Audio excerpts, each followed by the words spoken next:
Although many destinations lie outside Kenya's capital, Nairobi also has a lot to offer, especially for the time-bound.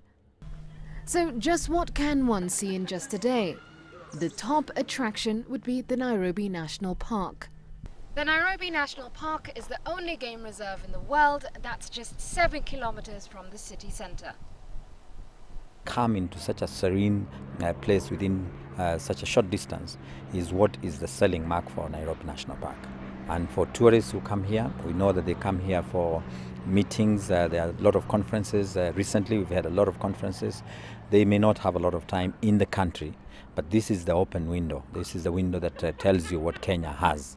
Because we have all the habitats displayed here. We have the wetlands, we have the mountain section, we have the savannas. We have had visitors who actually come from their hotel, go through the park, out of Eastgate and straight into the airport. The park is home to 4 out of Kenya's famous Big Five. And just outside the park is the Animal Orphanage. It serves as a treatment and rehabilitation center for wild animals, including Kenya's big cats. And if you want a nice, historic, relaxing end to your day, the Nairobi Railway Museum is the place to come. Just a short walk from the city centre, the museum is home to a collection of old locomotives which date as far back as 1907. So this engine is of very historical significance, and it was used to act the movie Out of Africa. The lady who acted the movie was called Karen Blixen, whose house today in Karen has been donated to National Museums of Kenya.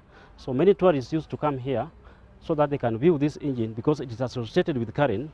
Maybe from their home countries, they come and view the engine at this museum. Although not many know of the museum's existence, visitor numbers have grown significantly in recent years, attracting those who want to take a step back in time. Historic seats. This seat was used in front of the engine, and people who were seated there were not Tom, Dick and Harry. It was meant for dignitaries. So one of the dignitaries that used it was the then President of USA, Theodore Roosevelt. So when they were seated there, they could enjoy the cool breeze and also see the natural environment and also hunt wild animals.